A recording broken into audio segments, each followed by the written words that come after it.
Cinema शौकीन सबका स्वागत करता है। आज हम बात करने वाले हैं हैक्सॉ रिज के बारे में। ये कहानी है डेसमंड डॉस की, जो दूसरे विश्व युद्ध के समय अमेरिकी सेना में था और उसने अपने फैसले से पूरी सेना को भौचक्का कर दिया। जब उसने कहा कि वो कभी भी बंदूक नहीं उठाएगा, तब सारे लोग उसे कायर समझने लगे। लेकिन युद्ध के दौरान उसने कुछ ऐसा किया जिसे देखने के बाद पूरी सेना उसे सैल्यूट करने पे मजबूर हो गई। इस फिल्म की कहानी सच्ची घटना पर आधारित है। कहानी की शुरुआत होती है और हम डेसमंड के बचपन को देखते हैं, जब वो अपने भाई के साथ खेल रहा होता है जिसका नाम है हैरोल्ड, और ये दोनों भाई हमेशा ही लड़ते रहते हैं। लेकिन आज जब इनकी लड़ाई होती है, तब डेसमंड एक ईंट उठा लेता है और उससे मार देता है हैरोल्ड के सर में। इसीलिए अब हैरोल्ड बेहोश होकर के नीचे गिर जाता है और वो बुरी तरीके से घायल हो जाता है। तब उसके माता पिता उसका इलाज करने लगते हैं और इस चीज को देखने के बाद डेसमंड बहुत ही ज्यादा निराश हो जाता है। इसीलिए वो जाता है ईश्वर की तस्वीर के पास और वहाँ पर वो एक बाइबल की लाइन पढ़ता है, जिससे उसे पता लगता है कि हिंसा कितनी खतरनाक चीज है और हिंसा से इंसानों को कितना दूर रहना चाहिए। इसीलिए अब डेसमंड निश्चय करता है कि वो ताउम्र हिंसा से दूर रहेगा और वो कभी भी किसी को भी ठेस नहीं पहुंचाएगा और ना ही उसे चोट पहुंचाएगा। और अब समय ऐसे ही बीतने लगता है और हम देखते हैं कि डेसमंड अब जवान हो चुका है और वो अभी चर्च में है। और इससे हमें पता लगता है कि डेसमंड को ईश्वर में बहुत ही ज्यादा श्रद्धा है और वो पूरे सप्ताह कहीं भी रहे, लेकिन शनिवार को वो पहुंच जाता है चर्च में और यहाँ आने के बाद वो अपना पूरा समय ईश्वर के साथ बिताता है। लेकिन आज जब वो चर्च की सफाई कर रहा होता है, तभी वो बाहर देखता है कि बाहर एक एक्सीडेंट हुआ है। इसीलिए वो भागता हुआ जाता है बाहर और वो देखता है कि एक लड़का यहाँ पे घायल पड़ा है और सारे लोग खड़े होकर के तमाशा देख रहे हैं, लेकिन कोई भी उसकी मदद नहीं कर रहा। इसीलिए डेसमंड उसे उठाता है और जल्दी उसे लेकर के जाता है हॉस्पिटल और डॉक्टर उसे लेकर के चले जाते हैं उस लड़के का इलाज करने के लिए। तभी डेसमंड की नजर पड़ती है यहाँ पे एक नर्स पे, जिसका नाम है डोरोथी, और डोरोथी देखने में बहुत ही खूबसूरत है। इसीलिए डेसमंड को डोरोथी से पहली नजर का पहला प्यार हो जाता है और वो उसके पास जाने लगता है। तभी डोरोथी उसे कहती है कि क्या तुम भी यहाँ पे ब्लड डोनेट करने आए हो, और वो कहता है कि हाँ, और वो सिर्फ डोरोथी को देखने के लिए यहाँ पे ब्लड डोनेट कर देता है। लेकिन वो घर आने के बाद भी उसके बारे में ही सोचते रहता है। इसीलिए वो अगले दिन फिर से पहुंचता है डोरोथी के पास और उससे बातें करने लगता है और डोरोथी को भी डेसमंड की मासूमियत भा जाती है। इसलिए जब डेसमंड उसे कहता है कि क्या वो उसके साथ बाहर जाएगी, तब डोरोथी भी हाँ कह देती है और ये लोग ज्यादातर समय एक साथ बिताने लगते हैं और समय ऐसे ही बीतने लगता है। तभी जापान अटैक कर देता है पर्ल हार्बर पे और ये समय होता है दूसरे विश्व युद्ध का। इसीलिए अब अमेरिका को भी दूसरे विश्व युद्ध में उतरना पड़ता है और वो नए नए लोगों को भर्ती कर रहे होते हैं सेना में। इसीलिए डेसमंड और उसका भाई दोनों निश्चय करते हैं कि वो भी सेना में भर्ती होंगे। फिर जब रात में सारे लोग खाना खा रहे होते हैं, तभी यहाँ पे हैरोल्ड आता है सेना के कपड़े पहन करके और ये दोनों अपने पिता को बताते हैं कि ये लोग अब सेना में भर्ती हो रहे हैं। तब इस बात को सुनने के बाद इनके पिता बहुत ही ज्यादा दुखी हो जाते हैं। इनके पिता का नाम है टॉम और टॉम ने पहला विश्व युद्ध लड़ा था, इसीलिए उसे पता है कि युद्ध कैसी चीज है और वो नहीं चाहता कि उसके बेटे युद्ध में जाए। लेकिन इन दोनों ने निश्चय कर लिया है। तब टॉम इन्हें कहानियां बताने लगता है कि युद्ध के दौरान इन लोगों ने कितने लोगों को खोया है। तब डेसमंड कहता है कि मैं युद्ध में किसी को भी मारने नहीं जा रहा, मुझे बस अपने देश की सेवा करनी है और मैं अपने सिपाहियों की सेवा करना चाहता हूँ। इसीलिए मैं मेडी के तौर पे जाऊंगा उस सेना में। और इतना कहने के बाद वो पहुंचता है डोरोथी के पास और कहता है कि अब वो उसे थोड़े दिनों तक नहीं मिल पाएगा क्योंकि वो सेना में भर्ती होने जा रहा है। लेकिन वो जैसे ही वापस आएगा, वो शादी करना चाहेगा डोरोथी से। और इस बात को सुनने के बाद अब डोरोथी भी खुश हो जाती है और वो डेसमंड को छोड़ने जाती है और यहीं पर वो उसे एक बाइबल देती है और अपनी एक तस्वीर भी। लेकिन अब युद्ध पे जाने से पहले डेसमंड को जाना है ट्रेनिंग के लिए, इसीलिए वो पहुंचता है ट्रेनिंग कैंप में और वो सारे लोगों से मिलने लगता है और वो देखता है कि यहाँ पे बहुत सारे लोग आए हुए हैं, इसीलिए वो बहुत खुश होता है। तभी इनके कैंप में आते हैं सार्जेंट होवेल और वो सबके यहाँ के नियम कानून बताने लगते हैं और सब लोग बहुत ही सीधा खड़ा होते हैं। तभी होवेल की नजर पड़ती है डेसमंड पे और डेसमंड बहुत ही ढीला ढाला खड़ा होता है, इसीलिए वो डेसमंड को डांटने लगता है और वो उसका मजाक भी बनाता है और कहता है कि तुम में सिपाहियों वाली कोई भी बात नहीं है। लेकिन डेसमंड इस बात को दिल पे नहीं लेता। फिर जैसे ही इनकी ट्रेनिंग की शुरुआत होती है, डेसमंड वहाँ पे अपनी फुर्ती दिखाता है। लेकिन डेसमंड के लिए मुसीबतें तब बढ़ती हैं जब इन सबको बोला जाता है एक एक बंदूकें उठाने के लिए, क्योंकि अब इन्हें गोली चलाने की प्रैक्टिस करनी है और सारे लोग बंदूकें उठाने लगते हैं। लेकिन जैसे ही डेसमंड की बारी आती है, वो मना कर देता है और इस बात को सुनने के बाद अब होवेल चौंक जाता है और कहता है कि तुम क्या कर रहे हो। तब वो कहता है कि मैं यहाँ पे सिर्फ एक मेडिक के तौर पे आया हूँ और मैं कभी भी बंदूक नहीं उठाऊंगा क्योंकि मैं अहिंसावादी हूँ। और इस बात को सुनने के बाद अब होवेल भी गुस्सा हो जाता है और तुरंत वो लेकर के जाता है डेसमंड को अपने सीनियर के पास, जिनका नाम है कैप्टन ग्लोवर। और अब ग्लोवर डेसमंड को कहते हैं कि क्या तुम यहाँ पे मजाक करने आए हो, तुम एक सिपाही बनना चाहते हो लेकिन एक बंदूक नहीं उठाना चाहते। मैं इसका क्या मतलब समझूं? अगर तुम युद्ध में जाओगे और दुश्मन तुम पे गोलियां चलाएंगे, तब तुम सिर्फ ऐसे ही खड़े रहोगे और तुम उन पे गोलियां नहीं चलाओगे। तब डेसमंड कहता है कि नहीं, मैं यहाँ पे किसी को भी मारने नहीं आया हूँ, बल्कि अपने साथियों को बचाने आया हूँ और मैं एक मेडिक के तौर पे उनके साथ जाऊंगा। तब इस बात को सुनने के बाद उसका सीनियर कहता है कि तुम्हारी कोई और भी शर्त है क्या? तब वो कहता है कि हाँ, मैं शनिवार को कोई भी प्रैक्टिस नहीं कर पाऊंगा क्योंकि उस दिन मैं ईश्वर की प्रार्थना करता हूँ। और इस बात को सुनने के बाद अब इनका सीनियर हंसने लगता है और कहता है कि अगर तुमने बंदूक नहीं उठाई, तब मैं तुम्हें मेंटली अनफिट घोषित करके यहाँ से बाहर निकाल दूंगा। इसीलिए वापस जाओ और जाकर के बंदूक उठाओ। और अब होवेल फिर से डेसमंड को लेकर के चला जाता है और उसे उम्मीद होती है कि इस बार डेसमंड बंदूक उठा लेगा, लेकिन इस बार भी डेसमंड बंदूक नहीं उठाता। और इस चीज को देखने के बाद होवेल चौंक जाता है और वो डेसमंड को गालियां भी बकता है और कहता है कि ये तुम लोगों को मरता हुआ देखेगा, लेकिन तुम लोगों की मदद के लिए गोली नहीं चलाएगा। ये आदमी एक कायर है, लेकिन डेसमंड को इन बातों से फर्क नहीं पड़ता और वो कैंप में चला जाता है और वहाँ जाने के बाद बाइबल पढ़ने लगता है। लेकिन अब इसके साथी भी इसे तंग करने लगते हैं। एक लड़का इसका बाइबल छीन लेता है और वो उसे तमाचा भी मारता है और कहता है कि मैंने सुना है कि तुम अहिंसावादी हो, तो क्या तुम मुझे बदले में थप्पड़ नहीं मारोगे? और इतना कहने के बाद वो उसका ऐसे ही मजाक बनाते रहता है, लेकिन डेसमंड कुछ नहीं कहता। तभी अगले दिन यहाँ पे साइकियाट्रिस्ट आता है और वो डेसमंड से सवाल पूछने लगता है कि उसे पता लगे कि डेसमंड की दिमागी हालत ठीक है या खराब है। और वो उससे एक के बाद एक सवाल पूछने लगता है और वो उससे पागलों वाले सवाल पूछता है। तब डेसमंड कहता है कि मैं पागल नहीं हूँ, मेरी सिर्फ इतनी गलती है कि मैं अहिंसावादी हूँ और मैं किसी को मारना नहीं चाहता। फिर इन सारी बातों को सुनने के बाद डॉक्टर समझ जाता है कि डेसमंड बिल्कुल ठीक है, इसीलिए वो अपनी रिपोर्ट बनाता है कि इसे मेंटली अनफिट करके सेना से बाहर नहीं निकाला जा सकता। और जैसे ही ग्लोबर और होवेल को ये बात पता लगती है, वो और भी ज्यादा परेशान हो जाते हैं क्योंकि वो कैसे भी इसे बाहर निकालना चाहते हैं। इसीलिए वो एक नई योजना बनाते हैं और इससे जरूरत से ज्यादा काम करवाते हैं कि ये दिन भर टॉर्चर होता रहे। लेकिन फिर भी डेसमंड नहीं टूटता और वो यहीं पे रहता है। लेकिन अब उसके साथी भी उससे चिढ़ने लगे हैं क्योंकि सबको लगता है कि ये एक कायर आदमी है जो अपने डर के पीछे छुप रहा है।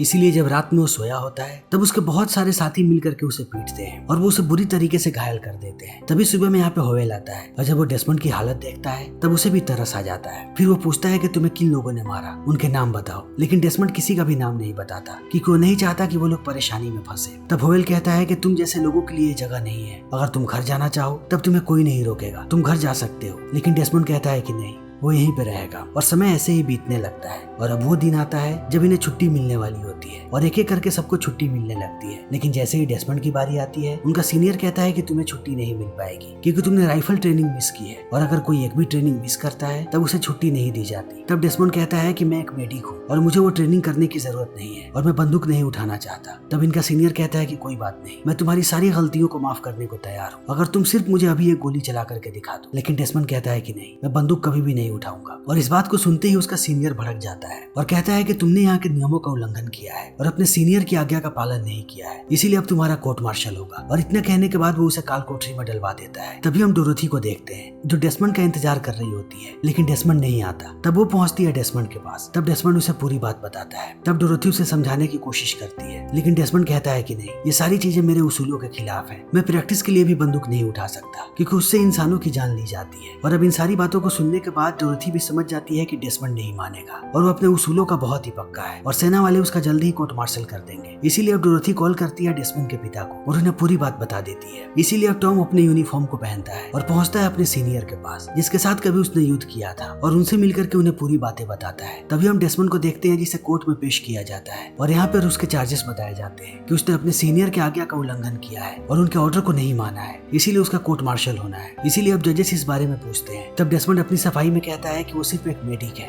और वो कभी भी बंदूक नहीं उठाना चाहता, इसीलिए उसने ऑर्डर्स को फॉलो नहीं किया। और इस बात को सुनने के बाद अब जजेस उसका कोर्ट मार्शल करने ही वाले होते हैं। तभी यहाँ पे टॉम आ जाता है और टॉम के हाथ में एक लेटर होता है और ये लेटर है यहाँ के ब्रिगेडियर का। इसीलिए अब जजेस जैसे ही इस लेटर को पढ़ते हैं उन्हें उन सारे नियमों के बारे में पता लगता है और ब्रिगेडियर ने इसे खुद अनुमति दी है कि मेडिक चाहे तो बिना बंदूक के भी युद्ध में जा सकता है और उस पर कोई भी प्रेशर नहीं डाल सकता। इसीलिए अब डेसमंड के सारे चार्जेस को खारिज कर दिया जाता है और उसे छुट्टी भी मिल जाती है। और जैसे ही डेसमंड घर पे आता है वो सबसे पहले डोरोथी से शादी करता है और शादी के बाद उसे खबर मिलती है कि उसे अब युद्ध पे जाना है, इसीलिए वो युद्ध के लिए निकल जाता है। और जैसे ही ये बैटलफील्ड में पहुंचता है ये यहाँ के मंजर को देखने के बाद परेशान हो जाता है क्योंकि इसे यहाँ पे हर जगह लाशें ही लाशें नजर आती हैं और अब सारे लोग युद्ध की तैयारी करने लगते हैं और हमें पता लगता है कि ये लड़ाई बहुत दिनों से चल रही है और अब निकी सेना की कई सारी टुकड़ियां पहले ही लड़ चुकी हैं। लेकिन ये लड़ाई खत्म नहीं होने वाली और ये लड़ाई ऐसे ही चलती जाएगी और ये लोग हर रोज सुबह से लेकर के शाम तक लड़ते हैं और लड़ने के लिए इन्हें चट्टान से ऊपर जाना पड़ता है क्योंकि ऊपर का इलाका अमेरिका का है जिसपे अभी जापान कब्जा कर रहा है। इसीलिए अब सारे के सारे सेना वाले ऊपर जाने लगते हैं और वो जापानीज पे हमला करने लगते हैं और यहाँ पे कत्लेआम शुरू हो जाता है। जापानीज बहुत ही बेरहम है, वो अमेरिकी सेना वालों को जिंदा जलाते हैं। इसीलिए अब यहाँ पे ऐसे ही गोलीबारी हो रही होती है और ये मंजर बहुत ही भयानक होता है। और डेसमंड यहाँ पे अपने काम पे लगा होता है, जितने भी लोग घायल होते हैं वो उनका उपचार करते रहता है। तभी वो एक जापानी सिपाही को देखता है जो उसके एक साथी को मारने वाला होता है, इसीलिए डेसमंड उसके ऊपर कूद जाता है। तभी वो सिपाही उस जापानीज को मार देता है और ये वही आदमी है जो डेसमंड को पीटा करता था और आज डेसमंड ने उसी की जान बचाई है। इसीलिए वो डेसमंड से बहुत ही ज्यादा प्रभावित है। लेकिन डेसमंड यहाँ पे नहीं रुकता और वो बाकी लोगों को बचाने लगता है और वो सारे लोगों को नीचे भेजता रहता है जिनकी हालत जरूरत से ज्यादा खराब हो जाती है। और अब ये लड़ाई ऐसे ही चलती जाती है, सब लोग लड़ाई करते हैं और डेसमंड अपना काम काम करता है। और आज अमेरिकी सेना बहुत ही बहादुरी के साथ लड़ती है और आज इन लोगों ने जापानीज को पीछे ढकेल दिया है, इसीलिए थोड़ा सा आगे बढ़ चुके हैं। लेकिन अब शाम हो चुकी है और युद्ध रुक चुका है, इसीलिए लोग रात में यहीं पर रुकने वाले हैं। और रात में अब डेसमंड के पास वही आदमी आता है जिसकी उसने जान बचाई थी और वो उससे माफी मांगता है अपने बर्ताव के लिए जब उसने उसे पीटा था। लेकिन डेसमंड को इससे कोई सिकवा गिला नहीं। तभी सुबह हो जाती है और अब सुबह में जापानीज की बहुत बड़ी सेना आती है। वो लोग पहले से ज्यादा तादाद में होते हैं और सारे अमरीकियों को पता लगता है कि ये लोग सुरंगों में छुपे हुए थे और इन लोगों ने बहुत ही लंबी सुरंग बनाई है, इसीलिए अब इनकी सेना की तादाद ऐसे ही बढ़ती जाएगी और अब इनके बीच घमासान लड़ाई होने लगती है और बहुत देर तक इनके बीच ऐसे ही लड़ाई चलती रहती है और बहुत सारे अमरीकी सेना मारे जाते हैं। तब ग्लोबर निश्चय करता है कि वो एयरफोर्स को बुलाएगा। फिर वो एयरफोर्स को अलर्ट कर देता है और अपने सारे साथियों को नीचे जाने के लिए कहता है। तब डेसमंड सारे घायल लोगों को नीचे भेजने लगता है और लगभग सारे अमरीकी नीचे उतर जाते हैं। तभी ग्लोबर को पता लगता है कि इनके बहुत सारे लोग घायल हैं और वो ऐसे ही ऊपर है और अगर उन पे एयरफोर्स वालों ने हमला किया तब इनके भी साथी मारे जाएंगे। इसीलिए ग्लोबर अब जाने लगता है बेस की तरफ ताकि वो एयरफोर्स वालों को मना कर सके कि वो अभी यहाँ पे हमला ना करे। और अब जितने भी अमरीकी सिपाही होते हैं वो भी कैंप की तरफ चले जाते हैं। तभी हम डेसमंड को देखते हैं जो अभी भी ऊपर है और वो नीचे नहीं उतरा है बल्कि वो सारे घायल सिपाहियों को नीचे भेज रहा है। लेकिन वो जैसे ही एक सिपाही को लेकर के आता है वो देखता है कि नीचे कोई नहीं है, इसीलिए वो उसे रस्सी से बांध करके नीचे भेजने लगता है। तभी यहाँ पे हम दो सिपाहियों को देखते हैं जिन्हें पहरा देने के लिए छोड़ा गया था और अब वो उसे नीचे उतार लेते हैं। लेकिन अब देखते ही देखते डेसमंड बहुत सारे घायलों को नीचे भेजने लगता है। तभी हम ग्लोवर को देखते हैं जो कैंप में पहुंच जाता है और वो एयरफोर्स को हमला रोकने के लिए कहता है। लेकिन ऊपर डेसमंड ऐसे ही सिपाहियों को बचा रहा होता है। तभी हम जापानीज सिपाहियों को देखते हैं और उन्हें पता लग चुका है कि अमेरिकी वापस जा चुके हैं, इसीलिए वो अपना तलवार लेकर के बाहर निकले हैं और खंजर, और वो सारे अमेरिकी सिपाहियों को ढूंढ रहे हैं जो घायल है और उन्हें एक एक करके मार रहे हैं। और डेसमंड भी उन्हें देख लेता है और वो इधर ही आ रहे होते हैं। तभी डेसमंड को एक और घायल सिपाही नजर आता है। तब डेसमंड कहता है कि जापानीज इधर ही आ रहे हैं, इसीलिए तुम शांत रहो, मैं तुम्हें नीचे भेज दूंगा। और इतना कहने के बाद वो उसके ऊपर मिट्टी डाल देता है और अपने ऊपर भी एक लाश को रख लेता है। तभी यहाँ पे एक जापानीज सिपाही आता है और उस लाश के ऊपर चाकू मारता है, लेकिन डेसमंड यहाँ पे बच जाता है। लेकिन जैसे ही वो जापानीज सिपाही यहाँ से जाता है डेसमंड उस घायल सिपाही को मिट्टी से बाहर निकालता है और उसे भी नीचे भेज देता है। तभी उसे जापानीज देख लेते हैं और वो उस पर अंधाधुंध गोलियां चलाने लगते हैं और डेसमंड यहाँ से भागने लगता है और वो भागते भागते जाकर के एक गुफा में छुप जाता है। लेकिन अब जापानीज अंदर बम फेंकने लगते हैं, लेकिन डेसमंड इन बमों से भी बच जाता है और जापानीज को लगता है कि वो मर गया। लेकिन डेसमंड जैसे ही थोड़ा अंदर जाता है उसे एक जापानीज घायल सिपाही मिलता है जो डेसमंड को देखने के बाद डर जाता है क्योंकि वो अमेरिकी सिपाही है। तब डेसमंड उससे कहता है कि डरो मत, मैं तुम्हें कुछ नहीं करूंगा। और इतना कहने के बाद वो उसके घाव पर पट्टी लगाता है और उसे मॉर्फिन का इंजेक्शन भी देता है ताकि उसका दर्द कम हो। और इस चीज को देखने के बाद वो जापानीज सिपाही समझ नहीं पाता है कि आखिर ये अमेरिकी ऐसा क्यों कर रहा है। लेकिन अब डेसमंड अंदर ही छुपा रहता है और वो शाम होने का इंतजार करता है और जैसे ही अंधेरा होता है वो फिर से गुफा से बाहर निकलता है और वो घायल सिपाहियों को ढूंढने लगता है। तभी एक सिपाही उसे देख करके डर जाता है और उसे लगता है कि ये कोई जापानीज है, इसीलिए वो गोलियां चलाने लगता है। लेकिन डेसमंड उसे शांत करवाता है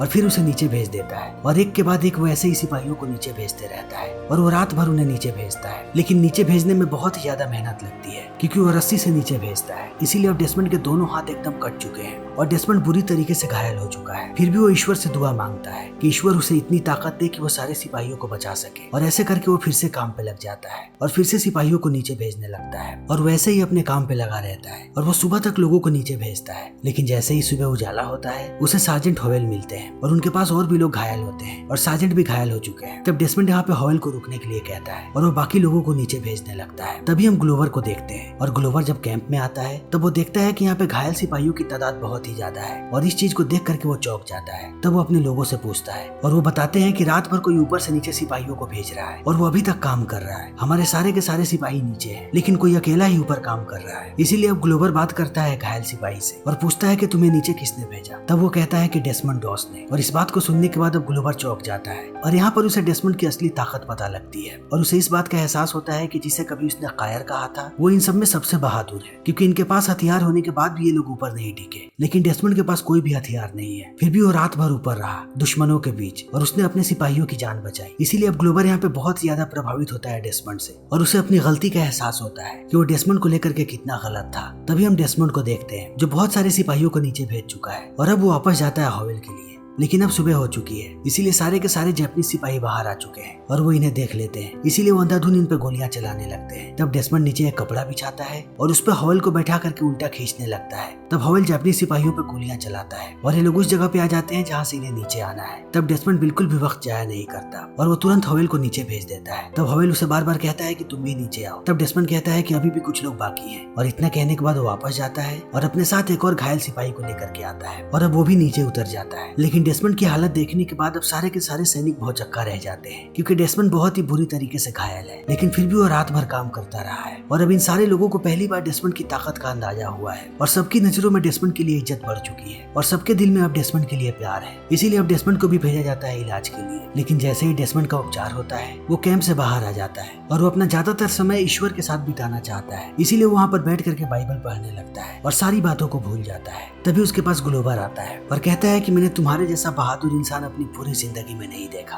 और मैं उन सारी चीजों के लिए शर्मिंदा हूँ जितनी भी चीजें मैंने तुम्हारे बारे में सोची थी और मैंने तुम्हें बहुत परेशान किया है और कैंप के सारे लोगों ने तुम्हें परेशान किया है और अगर तुम्हारी जगह कोई भी होता तो वो कब का टूट गया होता। लेकिन फिर भी तुम टिके रहे और तुमने आज पूरी दुनिया को दिखा दिया कि तुम क्या हो और हम कल फिर से ऊपर जा रहे हैं। लेकिन कल शनिवार का दिन है और मुझे पता है कि तुम शनिवार के दिन प्रार्थना करते हो, लेकिन फिर भी हमारी टीम के सारे लोग चाहते हैं कि तुम हमारे साथ चलो, क्योंकि तुम्हारे होने के बाद सारे लोग सुरक्षित महसूस करते हैं और तुम सबकी ताकत बन चुके हो। इसीलिए मैं चाहूंगा कि तुम हमारे साथ चलो। और डेसमंड भी कहता है कि वो साथ चलेगा और अगली सुबह अब सारे के सारे सिपाही नीचे होते हैं। लेकिन अब ग्लोबर सबको इंतजार करने के लिए कहता है और ये सब लोग तब तक इंतजार करते हैं जब तक डेसमंड की प्रार्थना पूरी नहीं हो जाती। और एक बार जब डेसमंड की प्रार्थना पूरी हो जाती है तब ये सारे लोग ऊपर चढ़ने लगते हैं और एक बार फिर से घमासान युद्ध शुरू हो जाता है। लेकिन आज अमेरिकी सेना बहुत ही ज्यादा जोश में है, इसीलिए वो जापानीज को हराते जाते हैं और देखते ही देखते जापानीज पे इनकी विजय होती है। लेकिन यहाँ पे एक बहुत बड़ा बम ब्लास्ट होता है जिसमें डेसमंड बुरी तरीके से घायल हो जाता है। लेकिन जब ये लोग उसे नीचे लेकर के जा रहे होते हैं तब डेसमंड को अपने से ज्यादा अपने बाइबल की परवाह होती है, इसीलिए वो सबको रुकवा करके कहता है कि मुझे मेरी बाइबल चाहिए। तब ये लोग उसकी बाइबल ला करके उसे देते हैं। तब डेसमंड जाता है नीचे और अब पूरे देश में उसकी वाहवाही होने लगती है और समय ऐसे ही बीतने लगता है और जल्दी ही डेसमंड को मिलता है अमेरिका का सबसे बड़ा पुरस्कार